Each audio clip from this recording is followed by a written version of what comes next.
Bread! This is the bread video everybody's been waiting for. This is going to be a simple almond flour bread.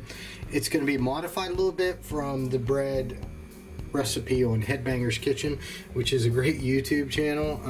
A guy out of India does it. Great tips, lots of fun. I enjoy it because it's kind of my style thing. Starting off, we have 6 eggs separated, whites and yolks, and you'll see what I'm going to do in a minute. 1 teaspoon of baking powder, 1/4 cup of melted butter. It's actually ghee that we made the other day. 1 teaspoon of salt, 1 teaspoon of xanthan gum, which is a little bit different from the original. It gives it the stretchiness, and 1.5 cups of almond flour. And this is to show you, make sure you get a good brand of measuring cup, because this is exactly 1.5 cups that I put in from calibrated measuring spoons that were done. It says almost 2 cups. It's not. It's actually 1.5 cups. What I mean by calibrated, it's actually not an approximate. If you look at a lot of things from beakers on down, it'll have approximate. These should have approximates because they're nowhere close to the actual measurements. Meringue, meringue, meringue. We are making meringue, and this is going to help with the fluffiness of the bread. So I'm going to stop here because you're going to want to get a stiff peaks. But to help that along, you usually have cream of tartar. And that's harvested from wine barrels. But you know what? I'm a terrible person because I never have cream of tartar on me. So what we're going to do is a little hack I learned in the kitchen a long time ago. Actually, I think the Headbanger's Kitchen recipe did it, is some lemon juice. And that will help with the whipping process.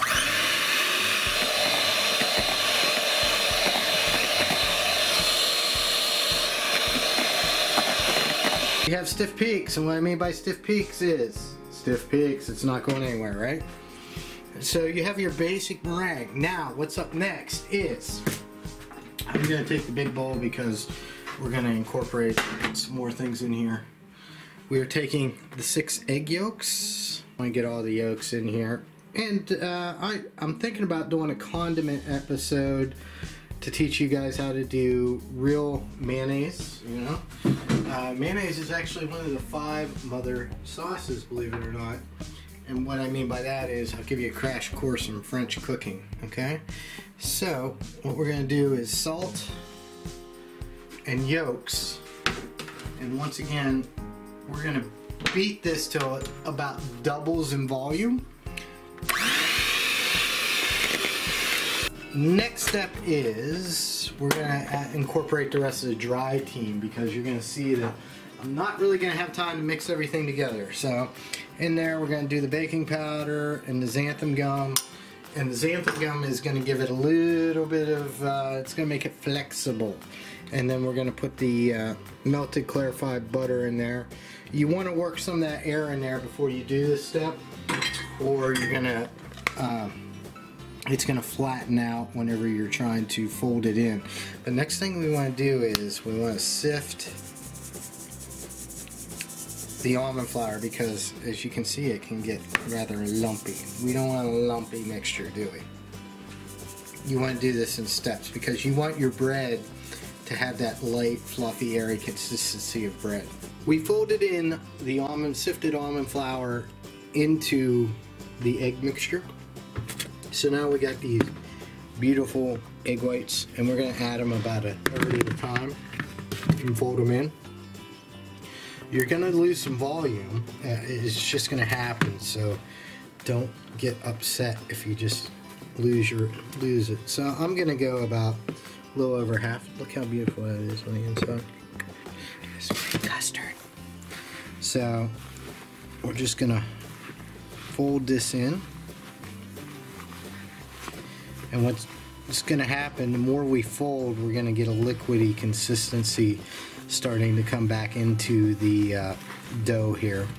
So at the end, if I postulate right, it's going to be kind of like a thick pancake batter. But you want to go soft because we're trying to keep as much of the air that we've incorporated into the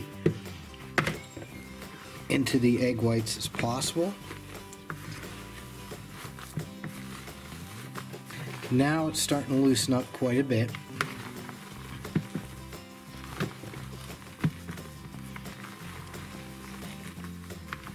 But you want to make sure this is well incorporated, because you don't want to have big pockets of egginess with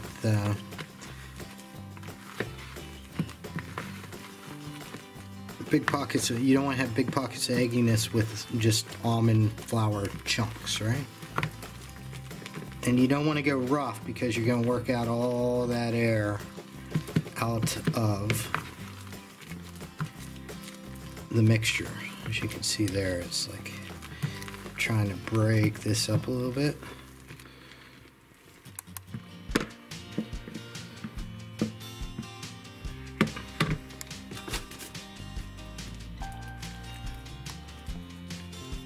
So we're going to see how this rises and the texture and consistency inside once it comes out of the oven. And then we can adjust accordingly and make this again. It's all one thing about experimentation. One thing I really like about keto, it's trying to come up with new ways to do old things to accommodate your new lifestyle. So we'll take this. This is about 2 inches right now. See how much it raises up through the baking powder, and it's going into a 360 degree oven. 360 degree oven, and we're going to check that in about 15 minutes. Doesn't it look amazing? He just took this out from the oven. How long did you let it bake for? About 20 minutes. 20 minutes. It smelled so good. We were going live over in our Monkeyto group, by the way, guys. If you want to see him cut this live, if you go on Facebook and you search Monkey with Keto, M-O-N-K-E-Y-T-O, you'll find our private Facebook community where we share the recipes and just kind of give ideas, and everybody's over there, right? So we can keep ourselves all motivated together. What do you think, Kate? Tastes like my favorite kind of pancakes. Ooh, nice. Very buttery. You like it buttery? Yeah, right? Yeah. So the dark spots that you see here are the almond flour that didn't get totally incorporated, and like in the light areas that look like regular bread, that's your meringue. Well, I'm going to tell you, it's just amazing. Tastes so good. It's a little small to make sandwiches with, but we're going to do our best. Right. Well, I'm going to eat some sandwiches. So next time I'm going to, for that bread pan, I am going to double the recipe and grow Make it bigger. So wider, deeper. yeah, so this whole loaf has about 18 net carbs. So just however many slices you are, just divide that down. But listen, you can put peanut butter on here, cream cheese on here. Yes. You know, you could like do some sliced ham and cheese and just kind of do like melts for yourself. This is so good. So if you think that because you're on keto you can't have bread, that is not true. I'm here to tell you that is not true. Roasted garlic version of that. Ooh, hear that? Matt's gonna try a roasted garlic version of this. It's nice to have some bread options. I think this is a winner. I'll see you guys later, and you'll see what's going on top of the bread.